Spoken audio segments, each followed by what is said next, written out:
Gentles. Gentles? Gentles!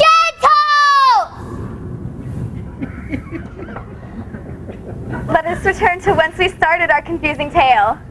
The marketplace. The business district of Ephesus. Jeweler.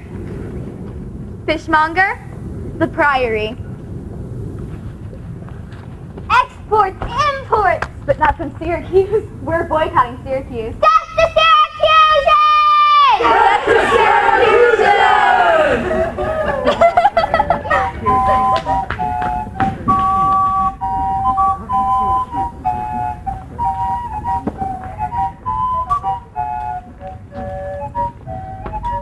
Angela! You know, since Pentecost the summer's due, and since I have much importuned you, nor had I not, but that I'm bound for Persia and need guilders for my voyage. Therefore make present satisfaction, or I will attach you by this officer. Even just the sum that I do owe to you is growing to me by Antipholus. And in the instant that I met with you, he had of me a chain. At 5 o'clock, I shall receive my money for the same. Please, if you walk with me down to his house, I will discharge my bond and thank you too. That labor may stay. See, we're in talks. Oh. Now, while I go to the goldsmith's house, go thou and buy a rope's end. That I will bestow among my wife and her confederates for locking me out of doors by day. Soft, I see the goldsmith. Get thee gone, buy a rope, and bring it home to me. Buy 1,000 pounds a year, buy a rope. Now, the man is well hope up the trust to you. I promised your presence and the chain, but neither chain nor goldsmith came to me. Belike you thought our love would last too long if it were chained together and therefore came not.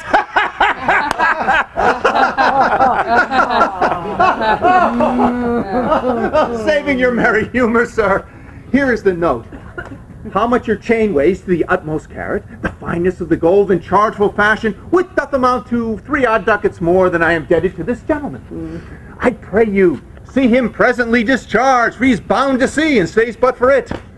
I am not furnished with the present money. Besides, I have business in the town. Good signor, take the stranger to my house, and with you take the chain, and bid my wife disperse the sum on the amount thereof, and perchance I will be there as soon as you. Then you will bring it to her yourself? No, bring it with you, lest I come not time enough. Well, sir, I will. Have you the chain about you? And if I have not, I hope you have, sir, or else you may return without your money.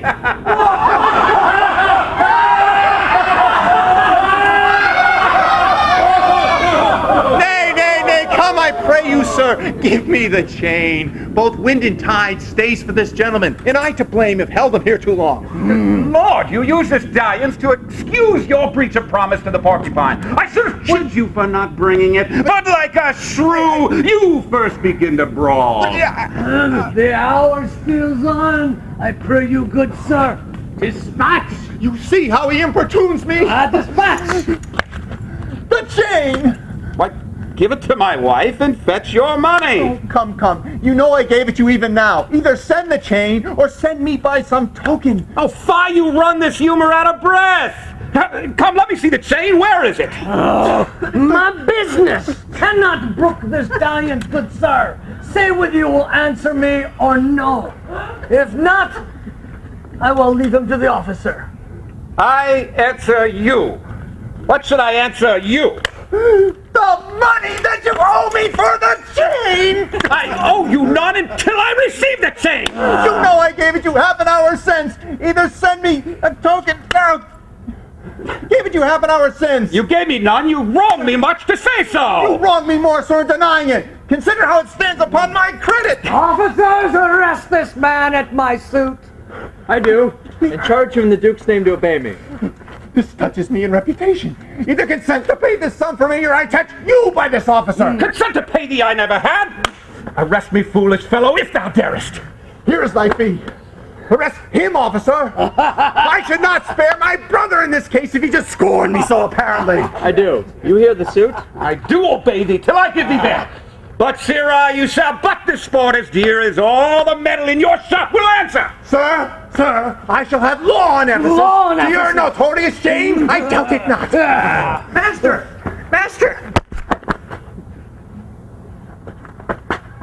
There is a bark of that...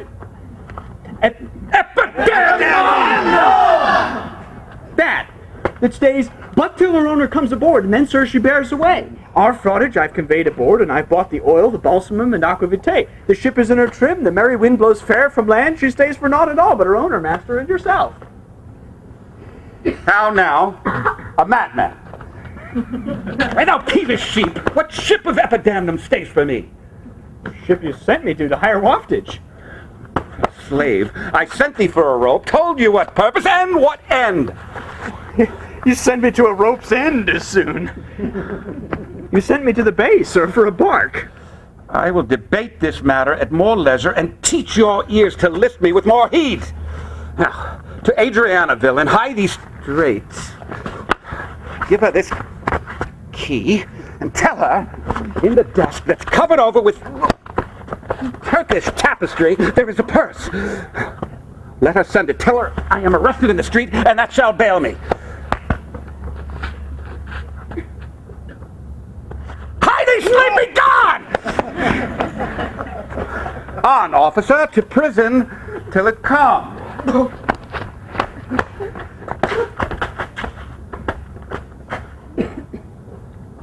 To Adriana?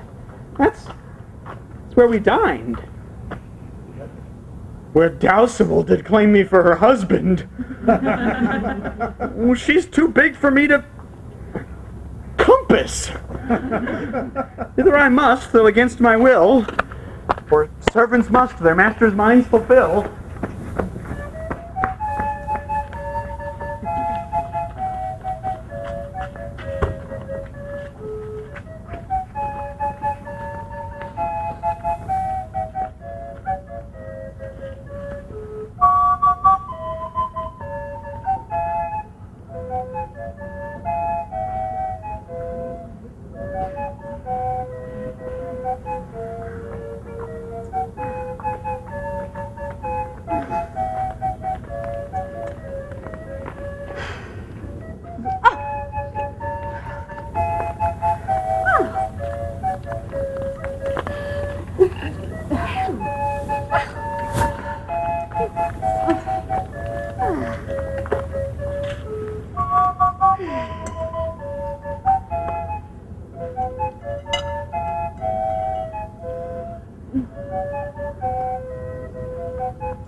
Oh, Luciana, did he tempt thee so? Mightest thou perceive austerly in his eye that he did plead in earnest? Yea or no? Looked he red or pale or sad or merrily? What observation madest thou in this case of his heart meteors tilting in his face? First, he denied you had in him no right. He meant he did me none. The more my spite. Then he swore that he was a stranger here. And true he swore, though yet forsworn he were. Then I pleaded for you. And what said he? The love that I begged for you, he begged of me. With what persuasion did he tempt thy love? With words that in an honest suit might move. First, he did praise my beauty. Oh, and then my speech. Did speak him fair? Oh, have patience, I beseech. Oh, I cannot nor I will not hold me still.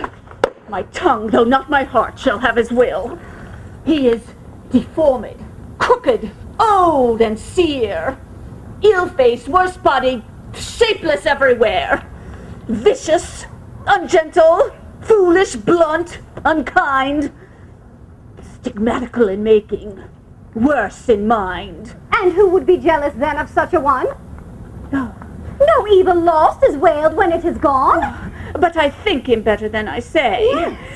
And yet would hear in others' eyes were worse.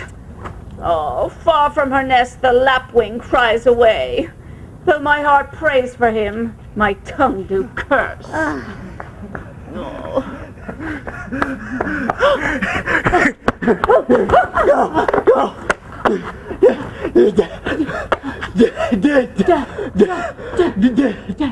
Desk! Purse! nurse! Sweet! Make haste! I lost my breath. By running fast!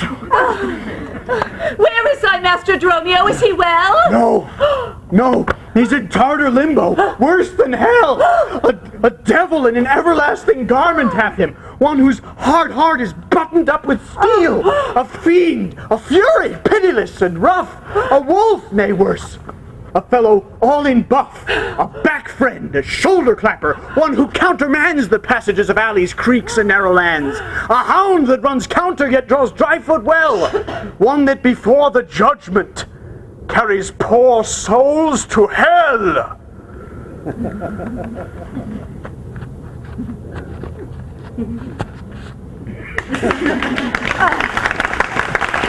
Why, man, what is the matter? I do not know the matter. He's arrested on the case. What, is he arrested? Tell me at whose suit? Well, I know not at whose suit he's arrested, but he's in a suit of buff which hath rested him, that can I tell. Will you send him, Mistress Redemption, the money in his desk? Go fetch it, sister. Oh, this I wonder at, that he unknown to me should be in debt. Tell me, was he arrested on a band? Not on a band, a stronger thing. A chain. Do you not hear it ring? What, the chain? No, the bell. 'Tis time I were gone. 'Twas 2 ere I left him, and now the clock strikes 1. Oh, the hours come back that did I never hear. Oh yes, if any hour meet a sergeant, he turns back for very fear. Oh, as if time were in debt, how fondly dost thou reason. Time is very bankrupt and owes more than he's worth to season. Nay, he's a thief too. Have you not heard men say that time steals on by night and day? If time be in debt and theft, and a sergeant in the way, hath he not reason to turn back an hour in a day? Oh, Dromio. Oh, there's the money. Bear it straight, and bring thy master home immediately. Oh, come, sister. I am pressed down with conceit, my comfort and my injury. Oh.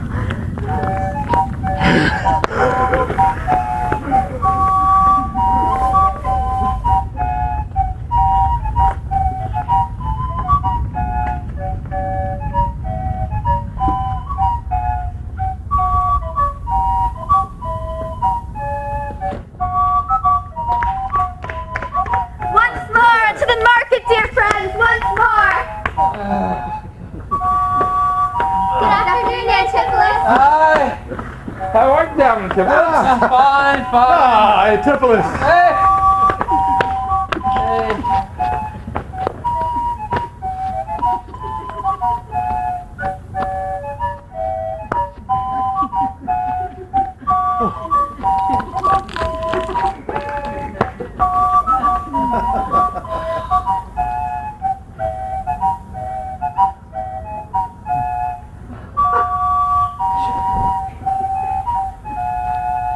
There's not a man I meet but doth call me like some well-acquainted friend, and everyone doth know my name. Some tender me money, others invite me, some offer me commodities to buy, some give me thanks for kindnesses.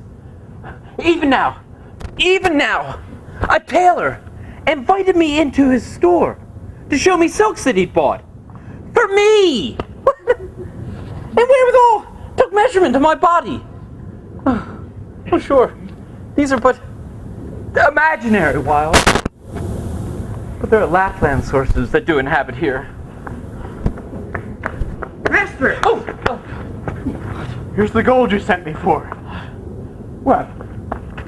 Have you got the picture of old Adam, new apparel? What Adam are you talking about? What gold is this? Not that Adam that kept the paradise, that Adam that keeps the prison. He that goes in the calfskin that was killed for the prodigal. He that went behind you like an evil angel, sir, and bid you forsake your liberty. Well, I don't understand thee.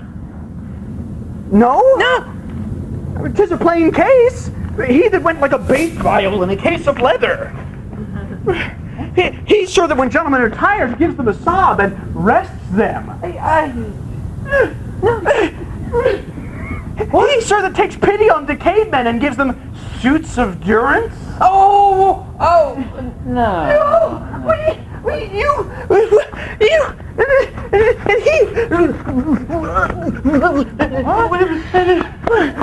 He, sir, that sets up with his rest to do more exploits with his mace than a mullet pipe. You what? I mean you an officer.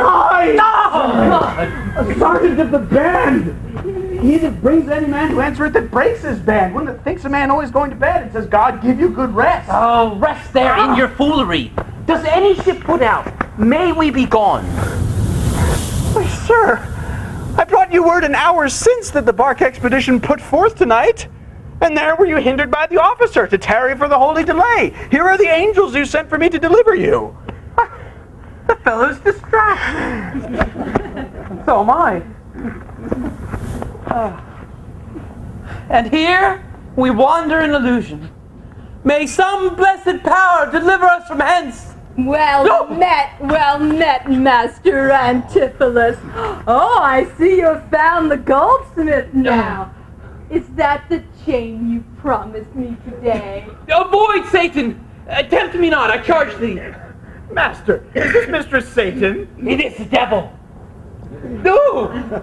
Nay, she's the devil's dam. And here she comes in the habit of a light wench. And thereof comes that the wenches say, God, damn me.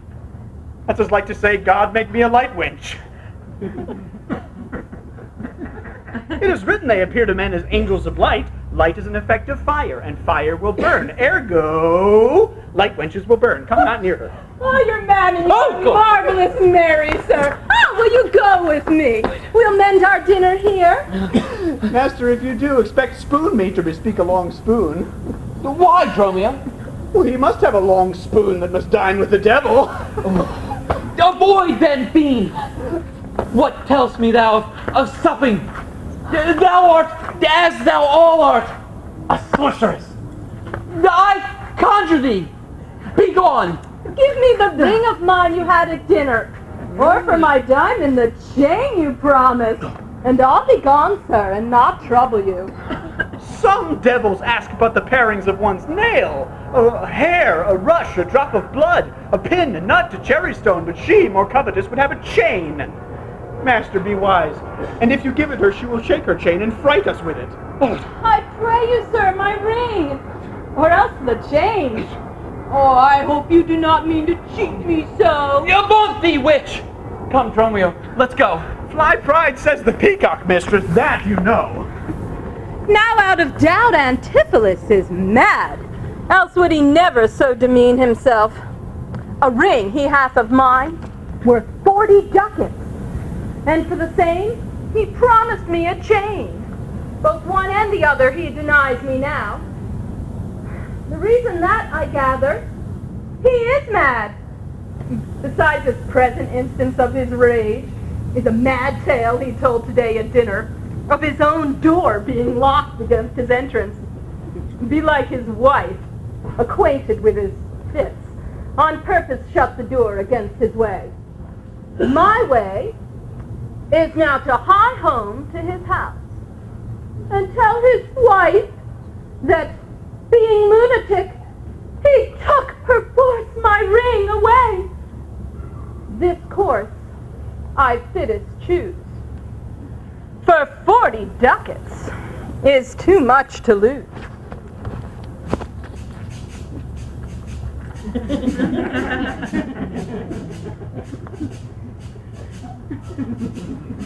Get thee from the priory, Satan! Ow! Ow!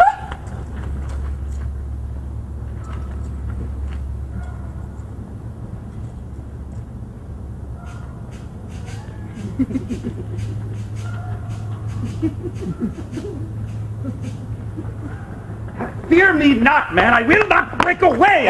I will give thee ere I leave thee so much money to warrant thee as I'm rested for. My wife is in a wayward mood today, and will not lightly trust a messenger. That I should be attached in Ephesus, I tell you, 'twill sound harshly in her ears.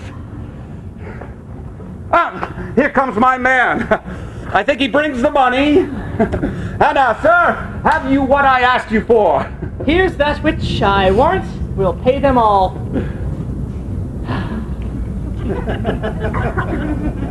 Where is the money?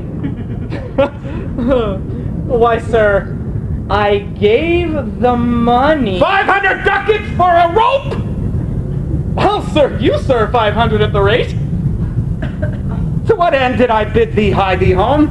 Why, to a rope's end, and is to that end am I returned. And to that end, sir, I shall welcome you! Good sir, be patient.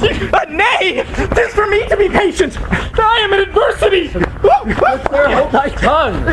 Nay! Persuade him to hold his hands! Thou whoreson! Senseless villain! Would I were senseless, sir, that I might not feel your blows. Thou art sensible to nothing but blows, and so is an ass! I am an ass indeed. You may prove it by my long ears.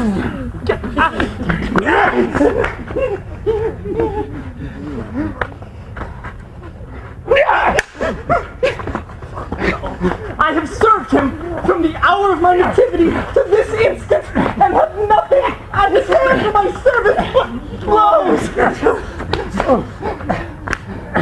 When I am cool, he heats me with beating. When I am warm, he cools me with beating. I am waked with it when I sleep, raised with it when I sit, driven out of doors with it when I go from home, welcomed home with it when I return. I bear it on my shoulders as a beggar wants her brat.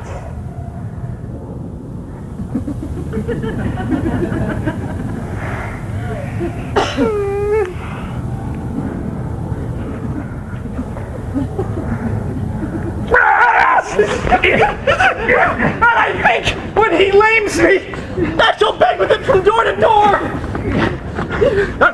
Come along! My wife is coming yonder. Mistress! Be safe in him! Respect your end! Or rather the prophecy like the parrot. Beware the rope's end! Is that still talk? I'll say you know, is not your husband mad? Oh, his insanity confirms no less. Good Dr. Finch, you are a conjurer.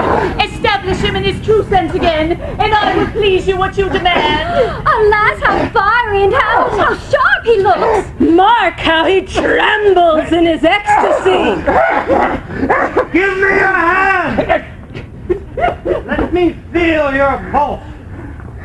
There is my hand. Let it feel your ear.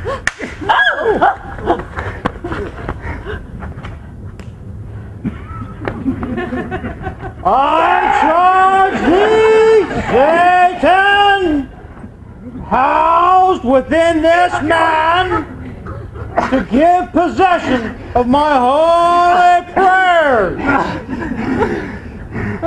To thy place of darkness hie thee straight. I conjure thee by all the saints in heaven.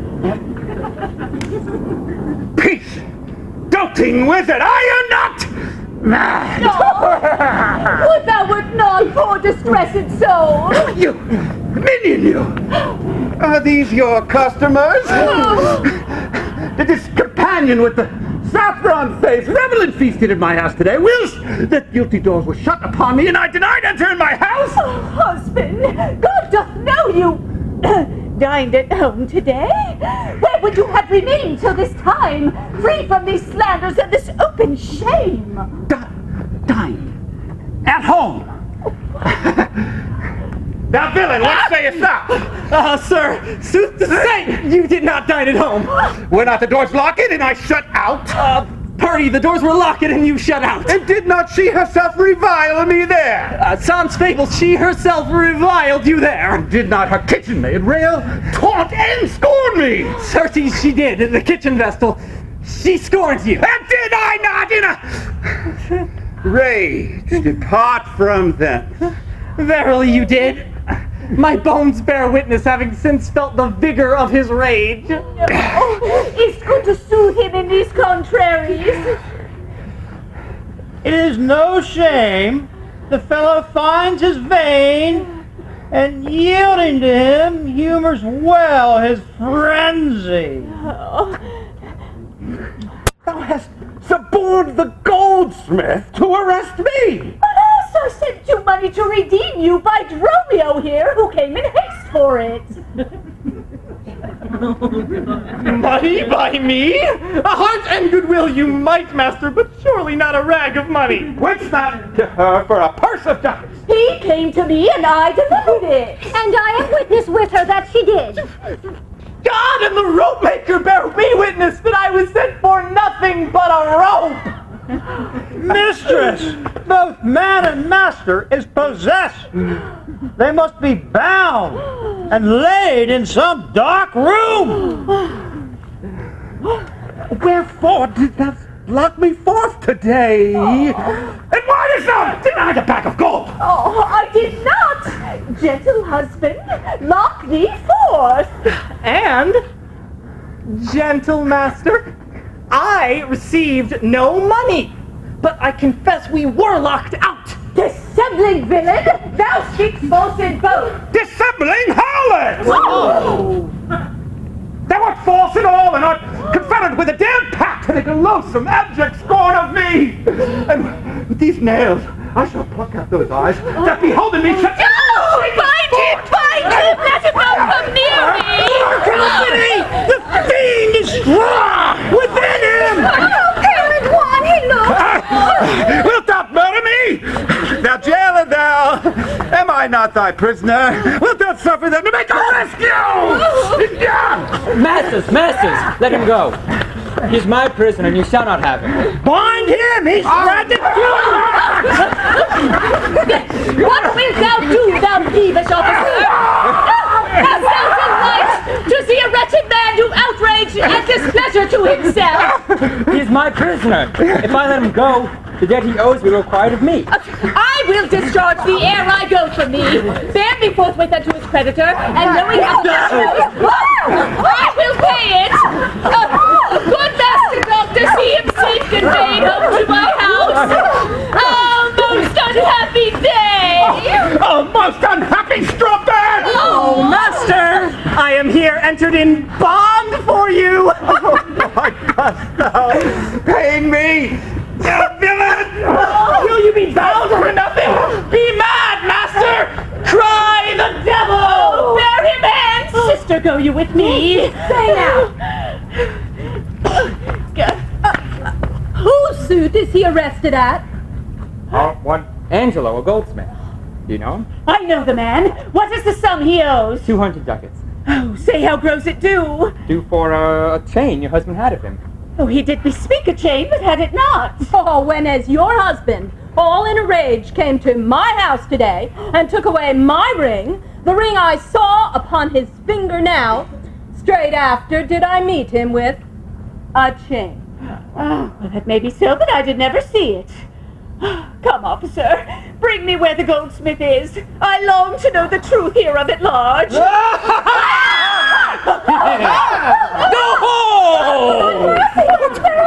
Oh, and come with me, consort. Come, let's go for more help.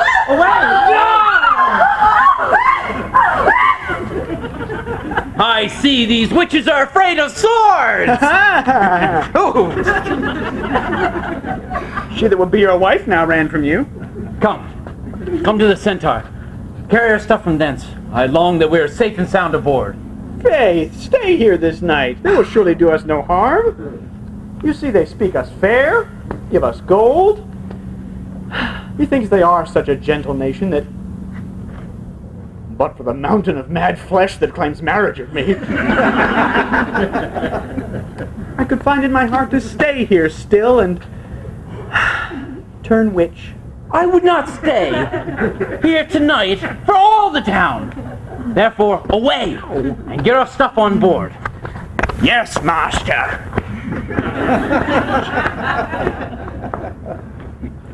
I am sorry, sir, I have hindered you, but I protest. He had the chain of me, though most dishonestly he doth deny it. How is this man esteemed here in this city? A very reverend reputation, sir, of credit infinite.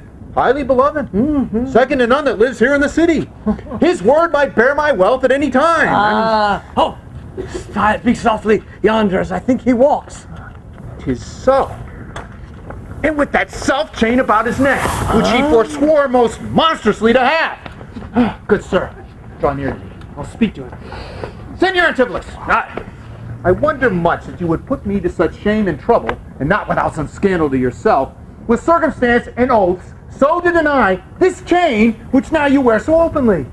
Beside the charge, the shame, imprisonment, you have done wrong to this my honest friend, who but for staying on our controversy had hoisted sail and put to sea today.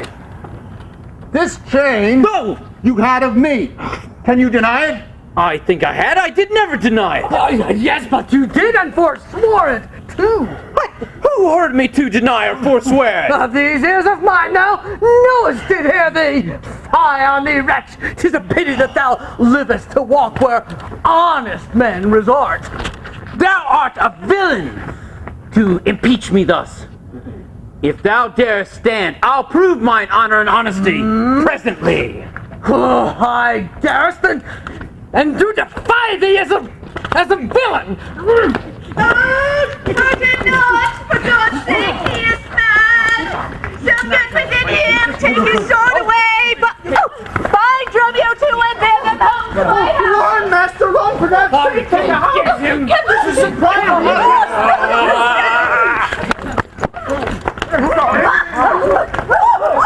Be quiet, people!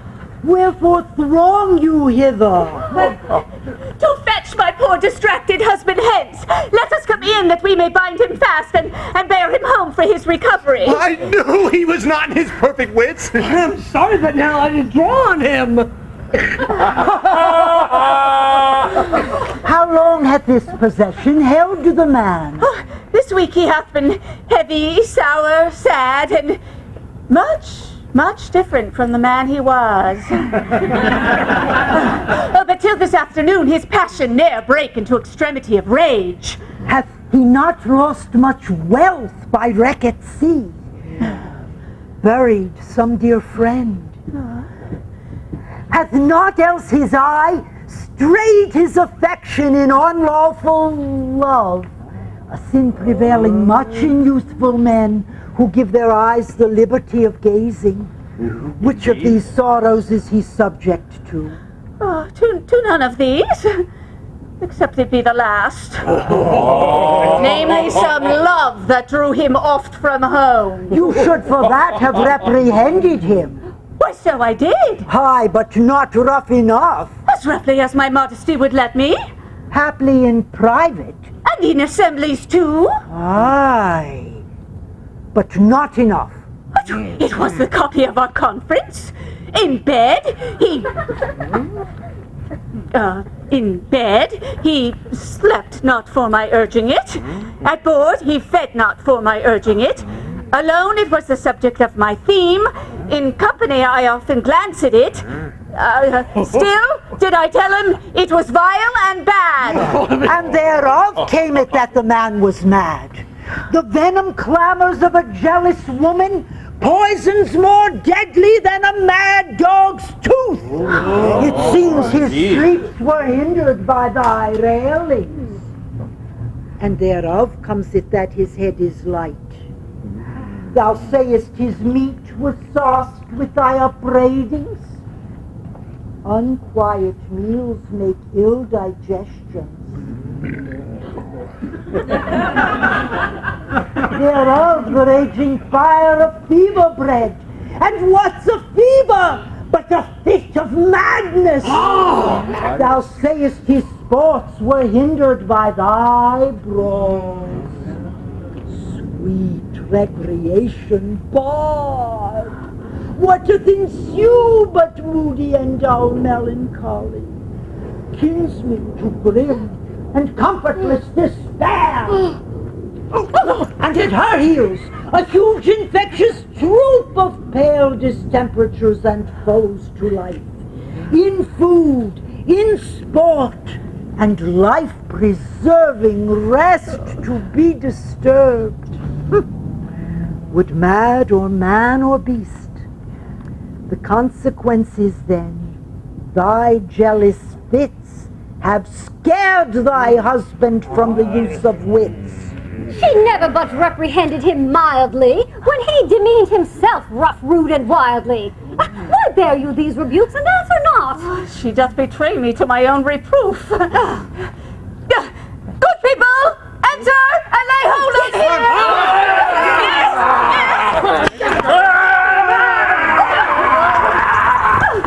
No, not a creature enters in my house. Then let your servants bring my husband forth. Neither. He took this place for sanctuary. Just liberate him from your hands till I have brought him to his wits again, or lose my labor in assaying it. I will attend my husband, be his nurse, diet his sickness, for it is my office and will have no attorney but myself. Therefore let me have him home with me. Be patient, for I will not let him stir till I have used the approved means I have, with wholesome syrups, drugs, and holy prayers, to make of him a formal man again. It is a branch and parcel of mine oath, a charitable duty of my order. Therefore depart, and leave him here with me. I will not hence and leave my husband here. And ill it doth beseem your holiness to separate the husband and the wife. Be quiet and depart. Thou shalt not have him. Complain unto the Duke of this indignity.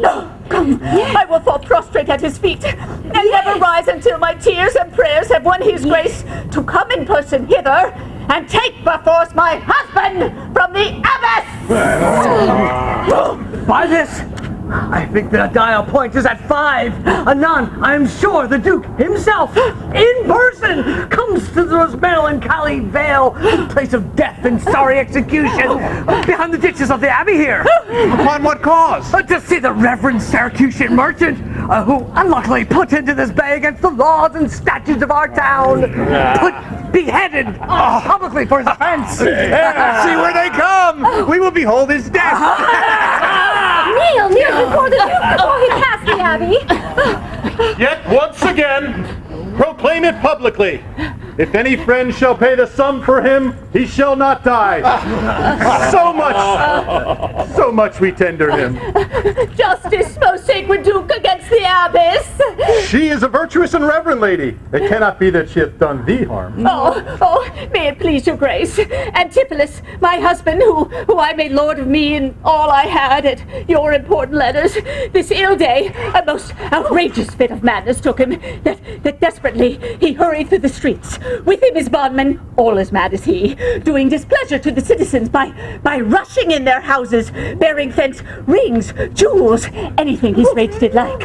Once did I get him bound and sent him home, whilst to take order for the wrongs I went, that here and there his fury had committed. Anon, I wot not by what strong escape, he broke from those that had the guard of him, and with his mad attendant and himself, each one with ireful passion, with drawn swords, met us again, madly bent on us, chased us away, till raising a foray, we came again to bind them. Then they fled into this abbey, whither we pursued them, and here the abbess shuts the gates on us, and will not suffer us to fetch him out, nor bring him forth that we may bear him hence. Therefore, most gracious Duke, with thy command, let him be brought forth, and borne hence, for help.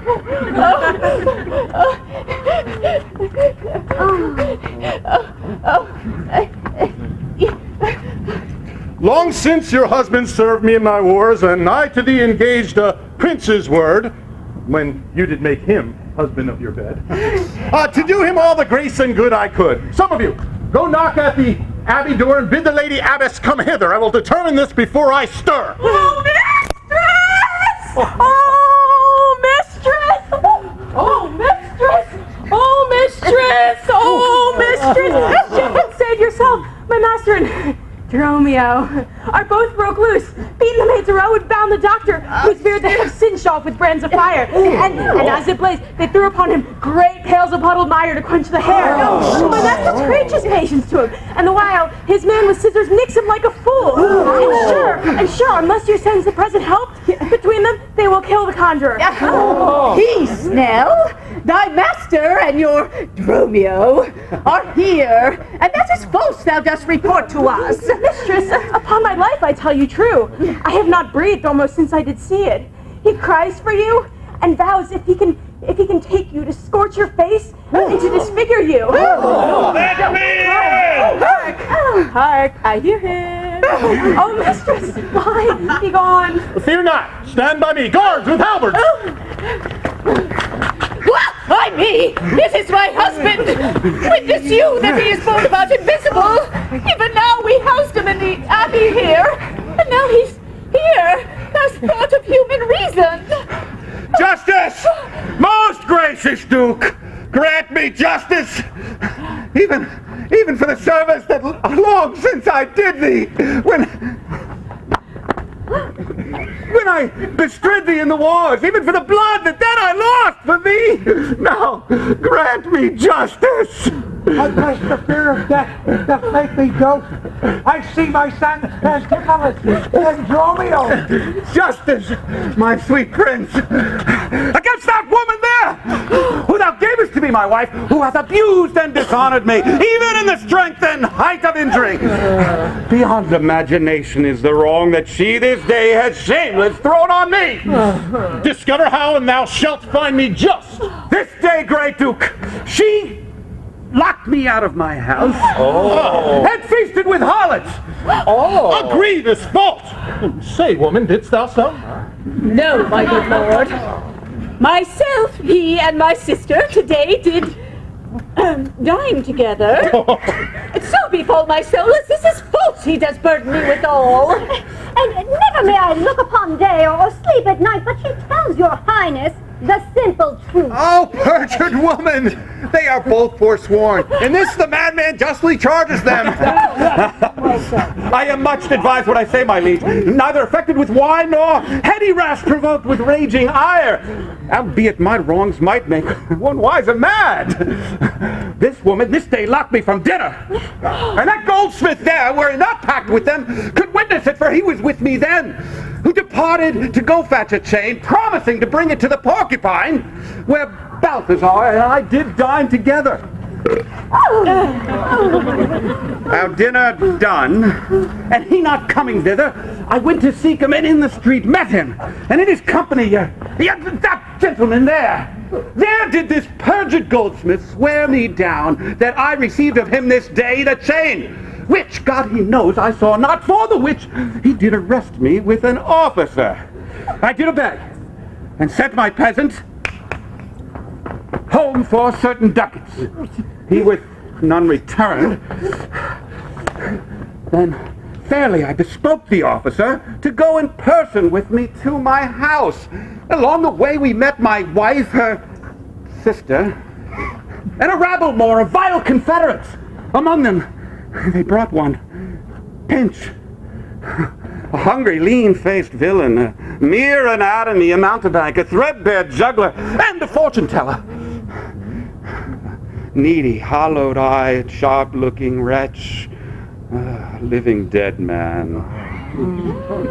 This pernicious slave, forsooth, took on him as conjurer, and then gazing in my eyes, feeling my pulse, with no face, as 'twere at facing me, cries out,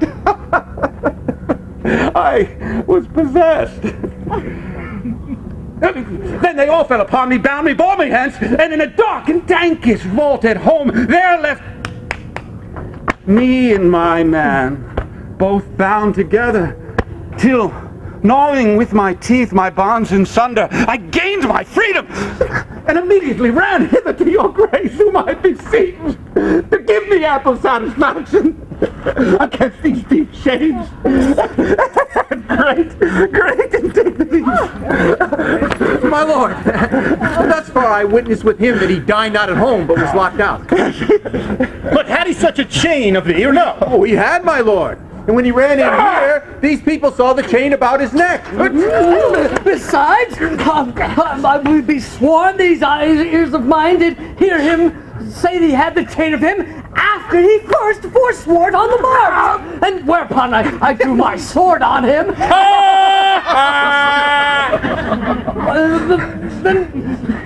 Then he went into the abbey here, and from whence I think you are come by miracle.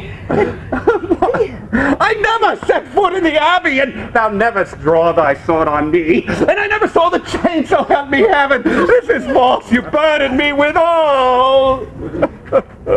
Why, what an intricate impeach is this? I think that you have all drunk of Circe's cup. If he were housed here, then here he would have been. If he were mad, he would not plead so coldly. You say he dined at home today. The goldsmith here denies that saying. Sirrah? What say you? Sir, he dined with, her, there, at the Porcupine. He did. And from my finger snatched that ring. Tis true, my liege, this ring I had of her. But sawest thou him enter the abbey hither? As sure, my liege, as I do see your grace.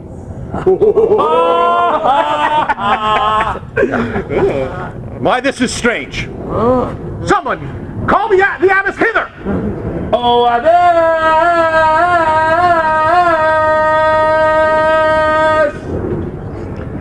I think you're all mated or stark mad. Most mighty Duke, vouchsafe me speak a word. Happily, I see a friend will save my life and pay the sum that may deliver me.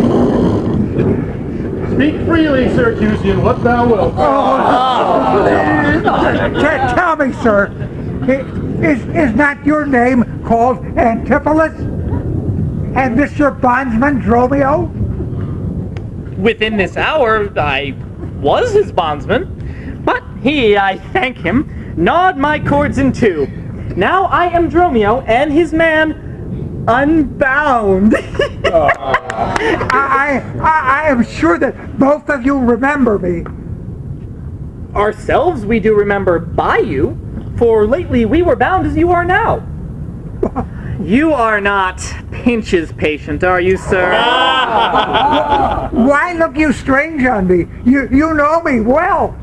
I have never seen you in my life until now. Oh, grief hath changed me since you saw me last. And careful hours with times to form at hand hath written strange features on my face. But tell me, yet dost thou not know my voice? Neither. And you, Dromio? No, trust me, sir, nor I. I'm sure thou dost. Aye, but I am sure I do not. And whatsoever a man denies, you are now bound to believe him. Not know my voice? Oh, time's extremity. Hast thou so cracked and splitted my poor tongue in 7 short years that here my only son knows not my feeble key of unwarned cares? Though this created face of mine be changed, and all the conduits of my blood dried up, yet hath my night of life some memory. These wasting lamps some feeble glimmer left. These dull deaf ears a little used to hear. All those old witnesses, they cannot err. Tell me, thou art my son Antipholus! I never saw my father in my life. But 7 short years ago, in Syracuse Bay, thou knowest we parted. But perhaps, my son, thou shamest to regard me in my misery. The Duke and all that know me in the city can witness with me that is not so. I have never been to Syracuse in my life. I tell thee, Syracusian, 30 years have I been patron to Antipholus, and in all that time he's not seen Syracuse. I see that danger and age have made thee dote. Most mighty Duke, behold a man much wrong.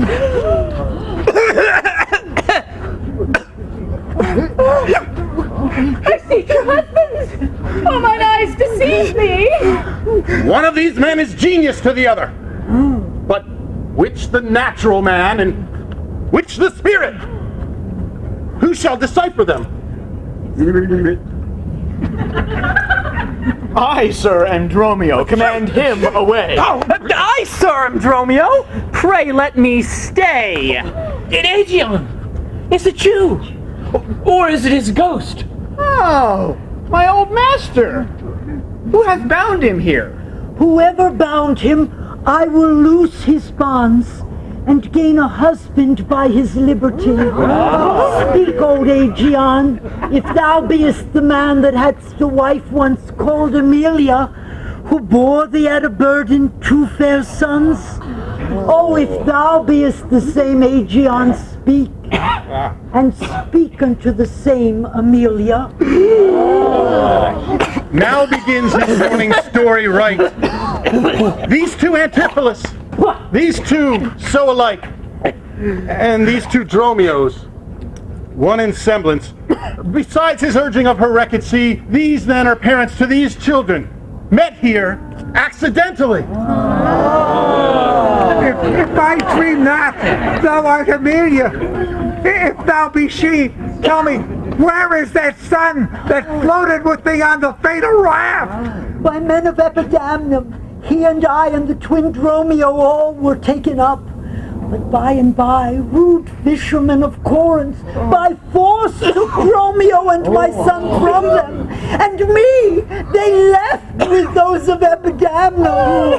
What then became of them I cannot tell. I to this fortune that you see. Antipholus, camest thou not from Corinth first? No, not I. I came from Syracuse. Stay, stand apart. I cannot tell which is which. My good lord, I came from Corinth. And I with him. Brought by that most famous warrior, your most renowned uncle, Duke Metamucil.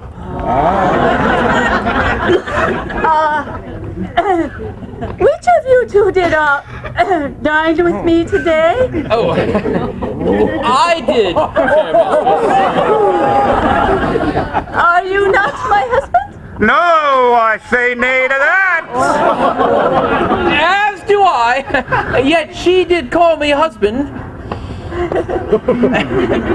And this fair gentlewoman, her sister, did call me brother.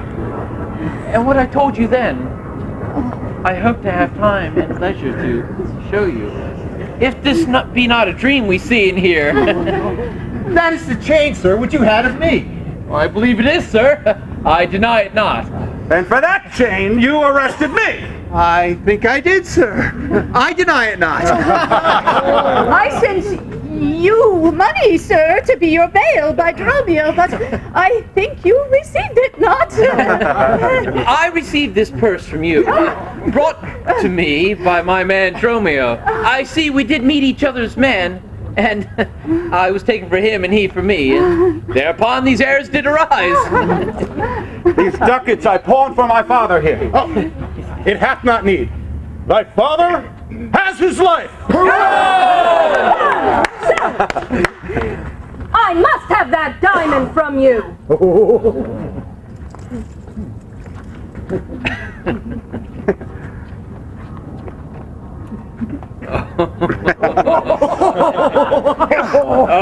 There you go, and thank you for my cheer.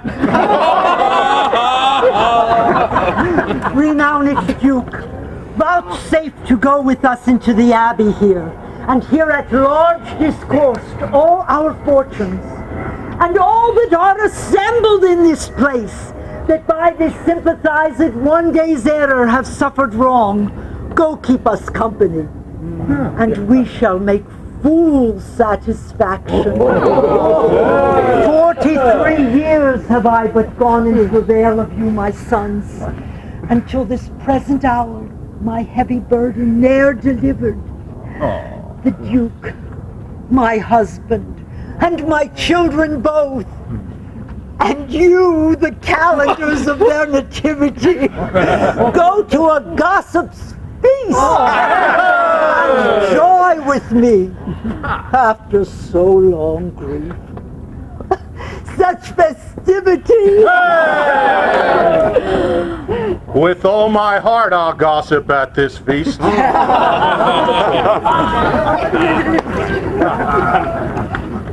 But does this mean my dies today?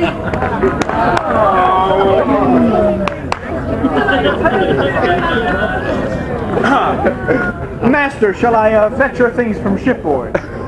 Romeo, what stuff of mine hast thou embarked?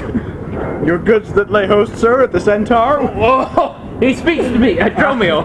I am your master. Come, go with us. We'll sort this out anon. Embrace your brother. Rejoice with him.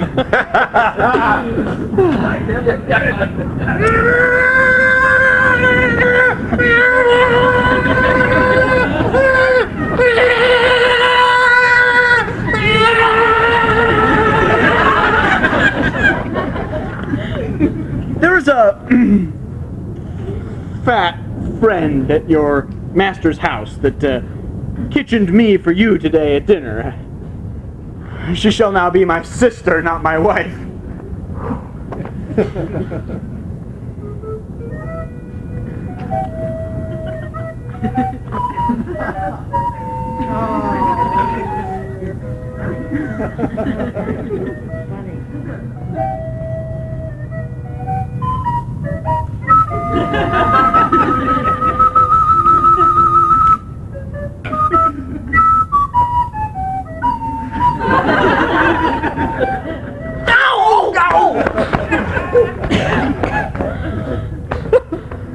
Methinks you are my glass and not my brother. I see by you I am a sweet-faced youth. Will you walk in and hear their gossiping? Not I, sir. You are my elder. That's a question. How shall we try it? We'll draw cuts for the senior. Till then, lead thou first. Nay, then thus. We came into this world like brother and brother. And now, let's go hand in hand. Not one before the other.